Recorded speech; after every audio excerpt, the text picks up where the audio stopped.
Hey guys, I wanted to make this video because there's probably something you didn't know about your dishwasher. Like I didn't until just literally now.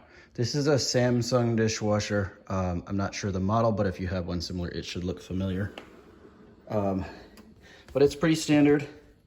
And what I found out was I was like cleaning out the dishwasher, and I don't normally do this, but I was emptying the dishwasher, so that's why I noticed this for the first time.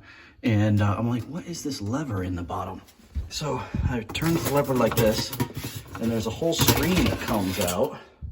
I'm like, oh wow, I should probably clean that because we've been here for 5 years and I've never noticed that. But then I noticed there's also another screen in here too, and this one is really nasty, so I'm definitely cleaning it out right now. Yeah, you can see there's a lot of nasty stuff on there. So I'm gonna scrub that up and put it all back together, make sure there's no grit and stuff down in there.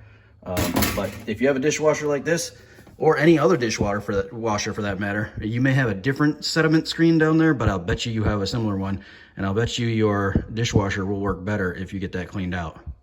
Hope this helps you guys. See you guys. Here's one more thing that you may or may not know about your Samsung dishwasher.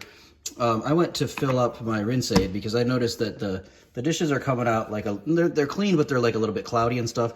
And I'm like, oh yeah, we probably need to put some more of this rinse aid in there. So this is where you fill it. And when I open that up, I realized too, there's a little arrow in here. And I did a little research, and the higher you turn it up, the more rinse aid it will use. So it was set to 3.5, which I believe is probably default. I'm gonna set it to 6, and I'm gonna top it up and see if that makes any difference on the next load.